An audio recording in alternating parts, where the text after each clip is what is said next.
Dave, 30 seconds, please.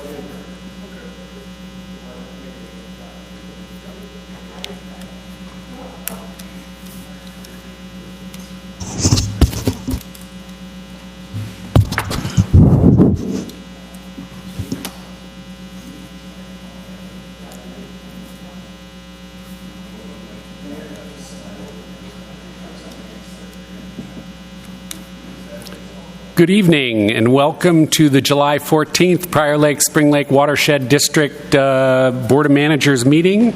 Our first order of business, will you please stand and join us in the Pledge of Allegiance? Kurt? Allegiance to the flag of the United States of America and to the republic for which it stands, one nation, under God, indivisible, with liberty and justice for all. Thank you. So our next order of business is the oath of office for our new manager, Steve Pawnee. So Steve, I'm going to ask if you can please repeat after me, sir. I, Steve Pawnee, do solemnly swear that I will support the Constitution of the United States the Constitution of the United States and of the state of Minnesota, and will faithfully discharge the duties of the office of manager of the Prior Lake Spring Lake Watershed District to the best of my judgment and ability.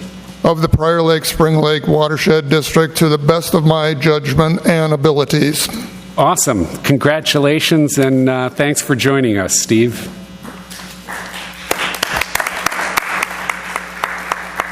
Steve, for those watching, and I know there's hordes of you at home, Steve is going to be replacing Fred Corrigan, who had to leave us early because he moved out of the district. So Steve is our first new manager coming on. So welcome and congrats, Steve.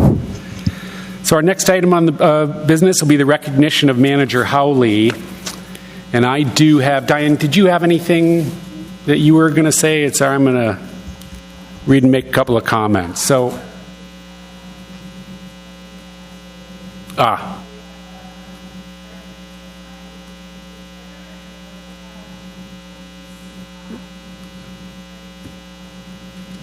perfect. And we should probably get you closer to the mic when we do say it. So, awesome. Thank you. So with that, Charlie is going to be leaving us. It's the end of his second term. Charlie, we have a couple of thoughts that we wanted to share with you. And for those of you, Charlie is completing his second term of office as a board manager. He has been an active member of the Board of Managers since July 2014 and has served as both secretary and treasurer during his term. Charlie came to the district with significant relevant experience, being a licensed civil engineer and a certified professional in erosion and sediment control. Prior to his appointment on the Board of Managers, Charlie served on the Norwood Young American City Council, something I'm only just now learning. I didn't know that, Charlie. And he was a planning commissioner for the city of Prior Lake. As a practicing civil engineer, he has worked on land developments and public infrastructure projects. As a consultant for a local engineering firm for most of his term, Charlie worked on projects for public, private, and nonprofit clients. Charlie's experience as an engineer was put to good use when the board considered permits, rule changes, and project design and engineering. Not only did he have a strong background on the subject matter, he also had diplomatic abilities. He could see both sides of a view on controversial issues and offer other managers the pros and cons of potential board actions. I'm also going to add into that one here, even though it's not written, that Charlie was a smart and thoughtful, practical guy. And it was more than just the permits, the rule changes. It was everything else, actually, that we did here as a board that Charlie offered his guidance on. Charlie has a very busy life as a husband and father of 3 young boys and as new director of the Public Works, city engineer for the city of Chanhassen. The district's board and staff will miss his wise counsel and are honored he chose to spend 6 years protecting the valuable water and natural resources, as well as residents and businesses in the Prior Lake Spring Lake Watershed District. Charlie, just on my own outside of this, you really were an asset to the board. The board is as strong as the 5 members here, and you did offer a view and a perspective that none of us had. So not only was it an asset to the board, in my opinion, but the watershed and staff and the work that we did, staff does for us, but it's our community too. And I want to thank you for helping us, without a doubt, even in my term now so far, for helping us deliver cleaner water and greater flood protection for the residents of the watershed. So, Charlie, we greatly appreciate this, your service. We'll miss you. We wish you all the best, and don't be a stranger, and we'll keep tugging you back in if we can. So with that, Diane, anybody else have anything that they would like to say? Bruce? Sure. I've only been on the board, Mel, a year and 3 or 4 months, but I've got to know Charlie pretty good in that year and 3 months, and really appreciate working with you as another fellow engineer, and I feel somewhat responsible for Charlie leaving because I got him the Chanhassen job by recommending him for that, but best has been a good move for Charlie, and I know he's even told me he did not really want to leave the district, but his lifestyle and his things that he has to do kind of prevent him from doing this. But we sure really did appreciate all you've done for us. Thank you, Charlie. Kurt? Okay, when I think of Charlie, I think of a very intelligent man. I don't know if you've ever taken an IQ test, but I suspect it's way up there. And you've also asked tremendous questions, and questions are always insightful. Your comments are, I only wish mine were halfway that way. But you're a real asset, and losing you is going to hurt our knowledge base a lot, especially on engineering. We hate to lose an engineer. Thank goodness we still have Bruce, but it's going to be a loss. There's no doubt about it. Going to miss you. Wish you the very best. You got them 3 young boys in this new job, so I totally get it. But the very best to you going forward. Charlie? Well, thank you very much. This was a great experience for me. I really enjoyed it. I really wanted to continue, but 6 years is a long time. New thoughts, new blood is always a good thing. This position, helped me grow. I learned a lot from Carl and from the staff and just the projects and the planning. I did learn a lot. It helped me in my career path as well, so I'm internally grateful for that, and for Bruce and that networking that paid off for me. I made a lot of good friends. I enjoyed everybody immensely in dealing with the Watershed District, and I think we're in the right direction. If there's anything in walking away, I like where we're at. I like where we're going. And certainly we've got good leaders up here. And just want to say thank you to the district, and thanks for all your kind words. And we'll be in touch. Thank you.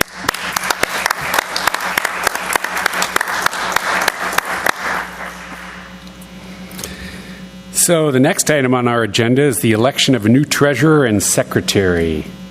Go ahead, Kurt. Mr. President, I'd like to move that Bruce Loney become our new treasurer, beginning with Charlie's leaving. Is there a second? Second. Should we have a motion and a second on the floor? All those in favor say aye. Aye. That motion carries 5-0. Thank you. It's been a while since I've said 5-0. Go ahead. Kurt, you have another one? That opens the secretary position with Bruce vacating that for treasurer. I would like to nominate Steve Pani for our secretary going forward. Your second. Second. We have a motion and a second on the floor. All those in favor say aye. Aye. That motion carries 5-0. Thank you, everybody. So the next item on our agenda is the public comment period, and since we do have individuals in the chambers this evening, I'd like to see if there is anybody that wanted to speak at the public comment period. Seeing none, we'll move on to the next item, and we do have a public hearing this evening. Diane, do you want to introduce this for us, please? Yes, Mr. Chair. This is our annual stormwater pollution prevention plan public hearing. and our MS4 annual report summary. So we have a municipal storm sewer permit, which is an MS4, because of the Prior Lake Outlet Channel. Every year we have to put an annual report together, and it's based upon the permit that we have from the Pollution Control Agency. The Pollution Control Agency is in the process of changing their permit, and we expect that by the end of the year we'll have to fill out a new permit for that. However, at this point, we're moving forward with the existing one that we have. And I'm just going to point out some of the things in the MS4 annual report for 2019. So there's a education and outreach section in the MS4, and we respond in this report about how much we have done as far as different media types of things. And so brochures, we did about 500 that went out to residents and local businesses, 300 newsletters, which were primarily on projects to the different residents. Cable access channel, we anticipate that about 1,200 people were reached with that. School presentations or projects, about 500. Website, about 25,000 people were hits on our website. And then other would be lakefront days, clean water cleanups, upper watershed tour, and project sites. And we anticipate that's been about 5,000 people that we were able to reach that way. We have had public meetings and public events in addition to those things. We also have to respond about illicit discharge detection and elimination. Have we found that there was any illicit discharge this year? And we said no, there was not. We also have to report on construction site stormwater runoff control. And we indicated that we had 11 plan reviews that we did in 2019 for sites that were an acre or greater.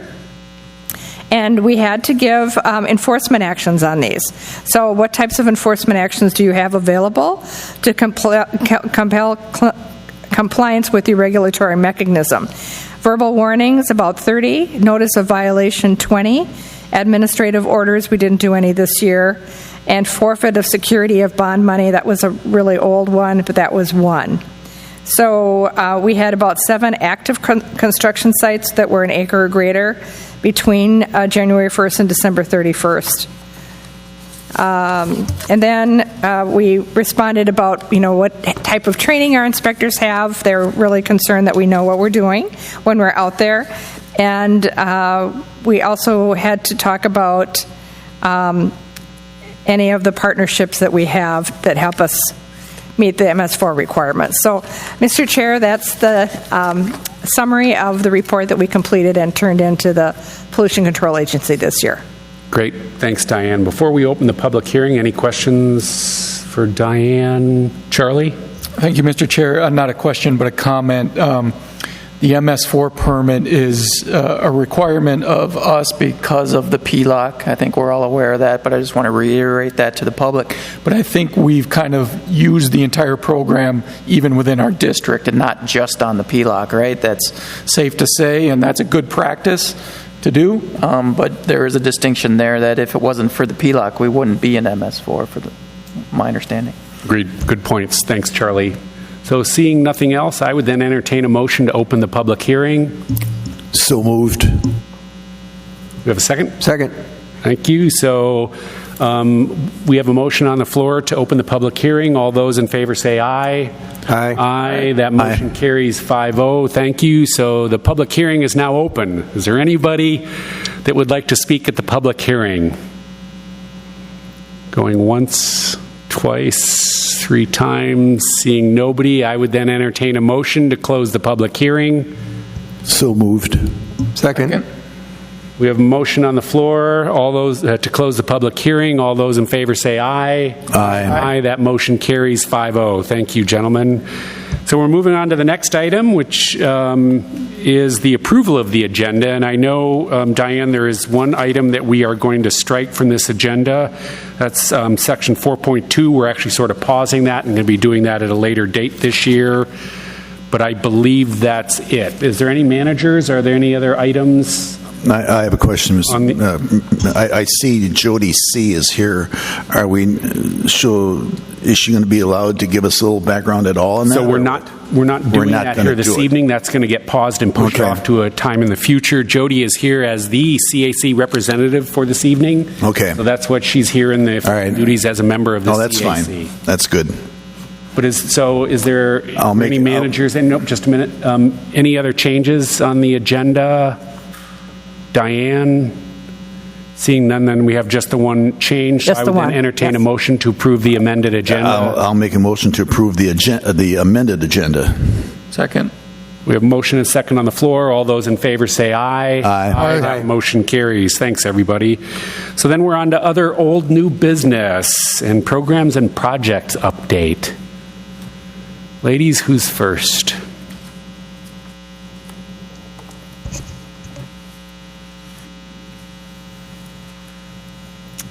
Okay, we'll start off with the level of Prior Lake. If you noticed, our level logger was down over the last week, but we did just get that fixed today, so the level is up to date at 902.66. It's dropping nicely. It's at a great level right now.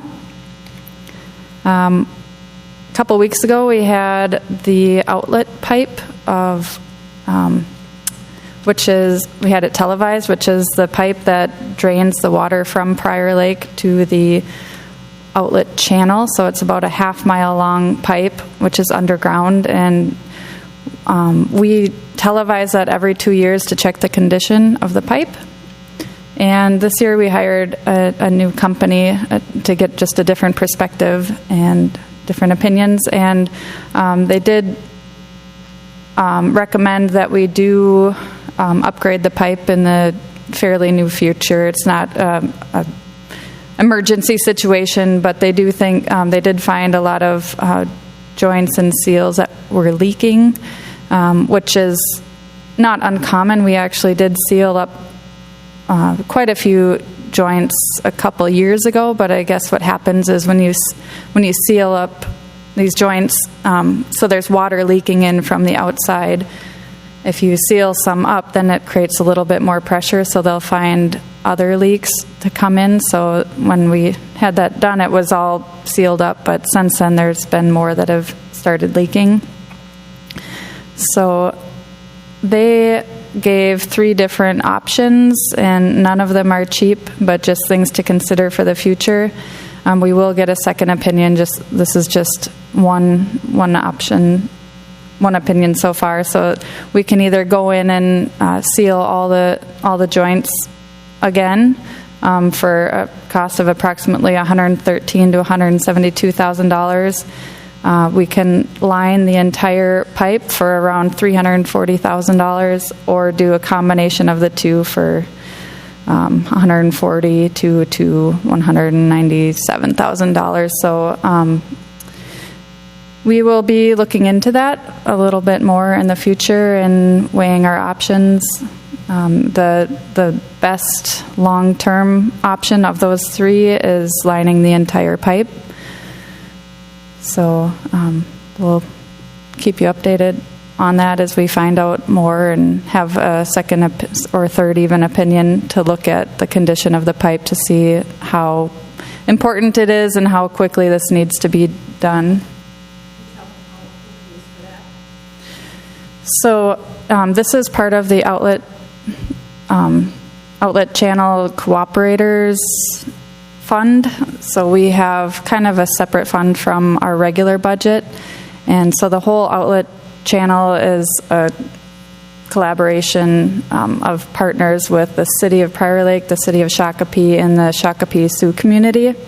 And there's 8 different segments along the channel. This is in the first segment, which is only within the City of Prior Lake and the watershed district. So this is actually, the funds get broken down differently in each section, but this would be about 87% of the funding from this would come from us, and about 13% from the City of Prior Lake.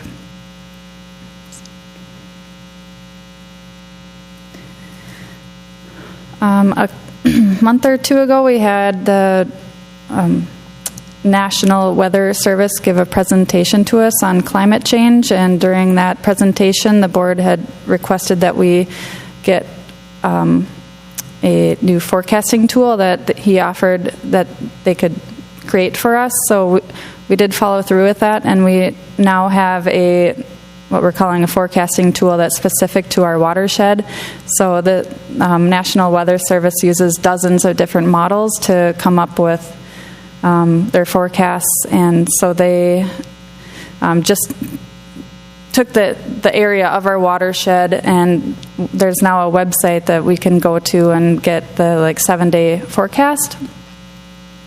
And so what this is kind of a nice tool for us to have. We can quickly look at the website and immediately see what the 7-day forecast is for precipitation. So the graph on the left is kind of that's what you would be looking at, and the black line is the accumulation of rainfall over a week. So if you kind of follow that black line, if you go all the way to the right, that's approximately how much rain they're predicting will fall within the next week.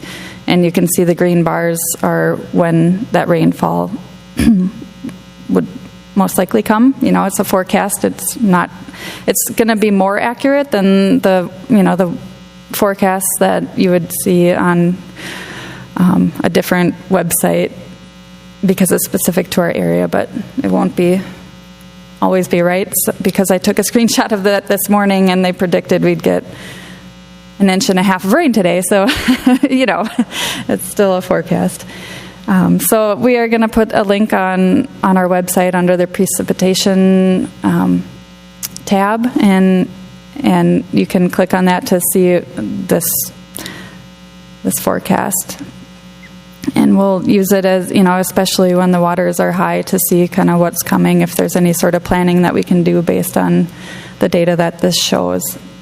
And as far as I know, the Minnehaha Creek Watershed District is the only other watershed that uses this that the National Weather Service has created for them. So I did kind of chat with them a little bit today to see how they use it. And they also have an outlet structure on Minnetonka that they use a lot for planning on when to operate their dam. They do a lot more management of their outlet than we do, but I think it'll be a nice tool to have. Jamie, can I pause you for a sec there, please? So can I clarify, because I wasn't sure whether they would end up having historical data for us, and of course the reason I'm asking was for the blueprint that we're looking at, which I saw that we're currently looking to use some flying cloud data, which isn't quite our area, and we could have different weather patterns and different history. Is there any history available from them? I think maybe they did. So if I recall, there was that presentation that they gave, and then you did ask for more historical data, and he did come back and update that presentation with more historical data, but this website, this is just for forecasting with a week out. So no for this, but yes for the presentation. So if that presentation, we can get that for you and see if it has information in there that you were looking for. Okay, thanks. I can chat about that when we get an update on the blueprint, because that's what I was looking for. So thanks, Jamie. Yep.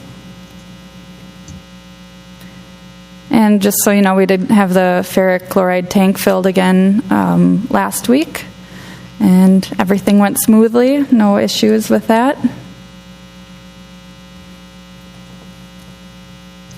Can I just do a quick question? Jamie, does that mean that we're all set for the rest of the year? You don't have to call the tanker back in again? What does it look like? I would guess that we would fill the tank at least one more time. We like to fill it about 3/4 full near the end of the year, so that way in the spring we don't have to get a delivery when the ground is wet. I think, historically, we got two deliveries a year, right? 2 to 3. Yeah, it's 100% dependent on how much rain we get and how much is dosing. So we'll fill it up before winter.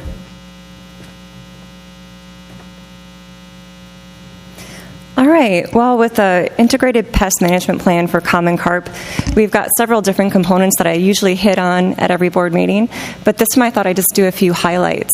We just ended the specialized traps just a little while ago, and now we're kind of moving into the season of baited box traps.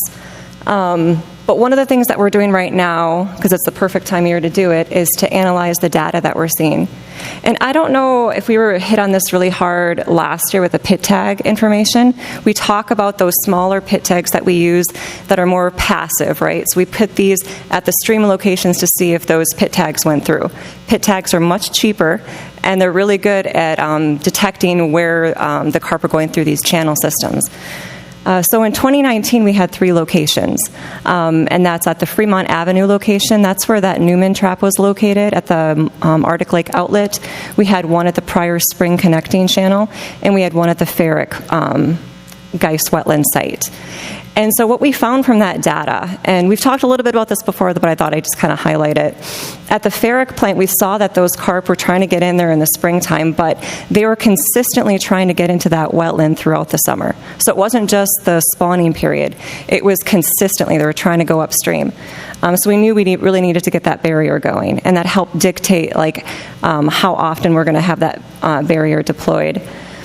At the Fremont Avenue pit tag station site, we had, blocked it off with that that barrier at the Arctic Lake outlet. We could see that those carp were, and this, I should clarify, this pit tag station is upstream.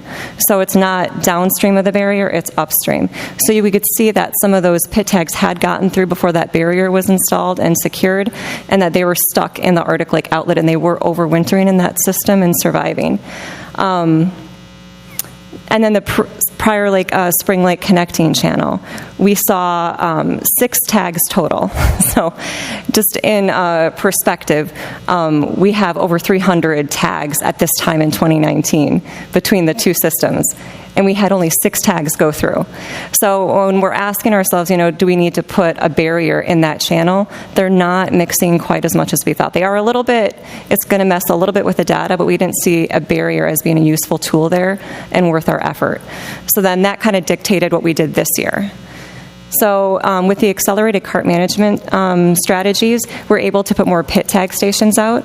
And then SMSC also got a grant for Pike Lake. So those 2 on Pike Lake are covered by their grant system, and they're paying for those.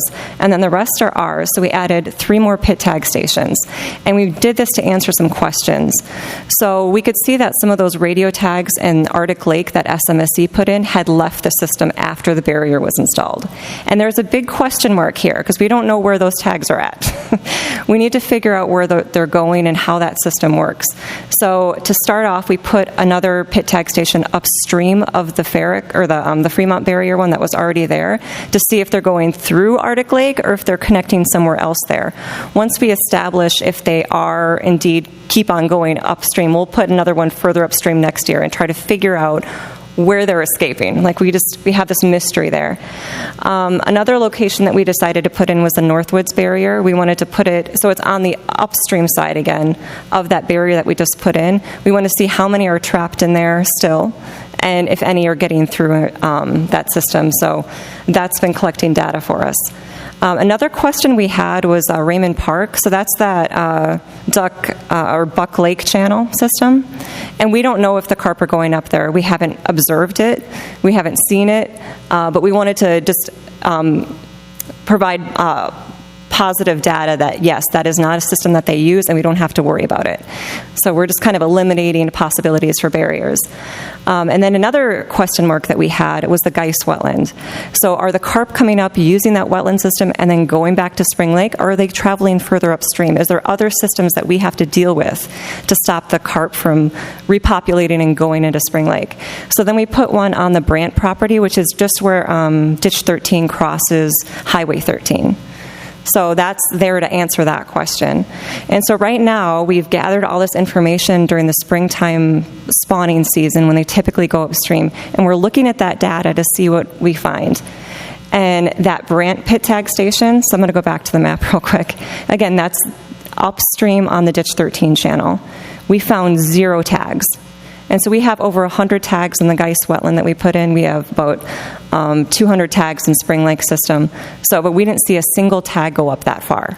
So our data right now, and we're going to keep taking data, but we're finding that that system is not one that they use past the Geist wetland, which is important to know. The Raymond Park pit tag station, same thing. We're not seeing any hits. And that's great, because then we don't have to worry about that. And we can move that station somewhere next year to see if they're going through a different channel. Again, this is all data collection and looking at it. And that blue line that you're seeing there is the water levels. Another thing that we constantly look at is like, okay, how many pit tags are going through there and what's the water levels?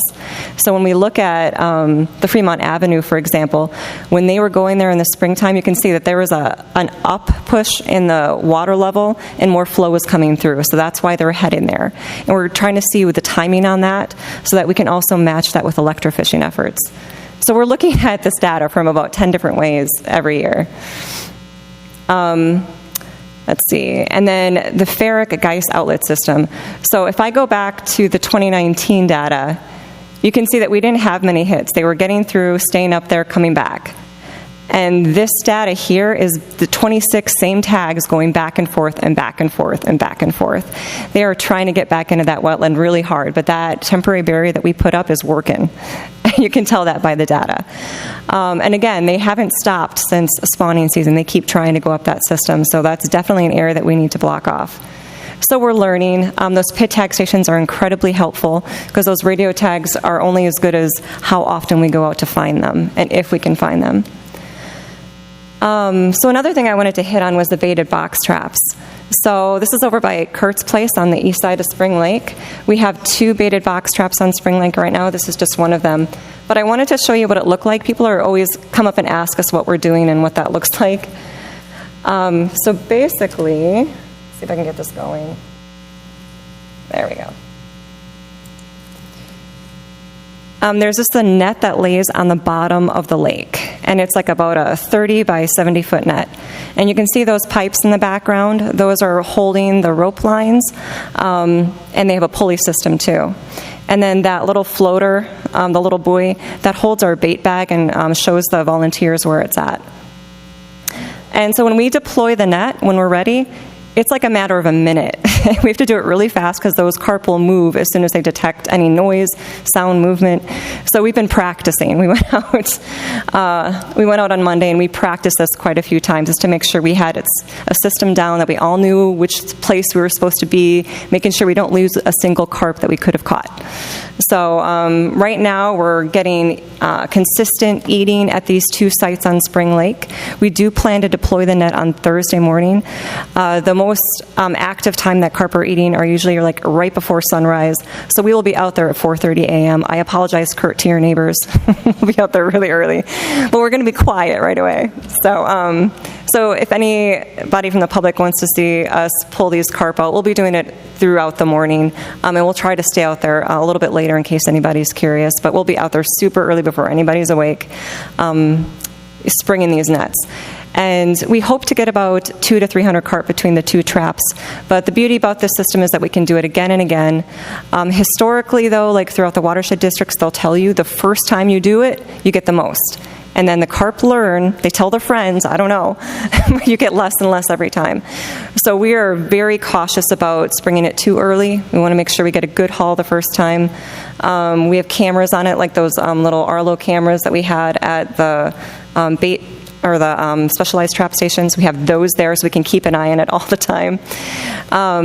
And then we also have an underwater drone now that we're going to go out and make sure that they're there before we spring the net too, and that we've got a good population there. So we've got all these tools that we're using to make sure that this is successful. And then once we bait it here a couple times, because over time, like the carp that do hang out in this area, they'll learn and they won't come back. We're going to take it to another area on Spring Lake. So we're not going to stop until about mid-August, which is when they start to eat a little bit less. But we hope at the end to get a good haul out. And as we're doing this, our staff is learning how to do this. We're taking notes. And so next year, we'll be able to do some of this on our own. Same thing with the specialized traps. So this first year, WSP is really in there helping us out a lot. And then next year, hopefully, we'll be able to do a lot of this on our own. But we do need some more volunteers for these baited box trap sites. If anybody is listening right now, go to our website. We've got like a few different volunteer programs, but what we really need help with right now is baited box traps. Somebody's got to go out there every day, pull that buoy up, and at the bottom there's a net with corn in it. Well, hopefully not by the time you get there, but then you'll put more corn in it and drop it back down and tell us online through an online form how much you got and what you saw. We track this. We look at it just about every day, every hour if you're me. And we keep an eye on how well we're doing. Once we get carp consistently coming there, we will deploy the net, spring it, and go capture them and take them out. But we have another net also set up on Upper Pryor Lake, if anybody lives on Upper Pryor or Lower Pryor and wants to help as well. But, please go inland and do it. If you're worried about, like, gosh, I don't know if I can do this or I have enough training, I want to be remotely trained, we have a YouTube training video and a lot of good training materials. So no worries on that. We're trying to practice COVID-19 practices as much as possible. And we've got a really good system in place to help you out. So go online. If you go on YouTube, you can search the videos on PLSLWD on your search. And that's it. Thanks, Maggie. Let me kick this off, actually, just because. So, Maggie, where are these locations that where are the box trap locations? So if we're maybe looking for those of us who are living in the various parts of the lake, might tap into a friend that's living near the area. I would assume that would make it easier for somebody because they're close by. Can you please tell us what the location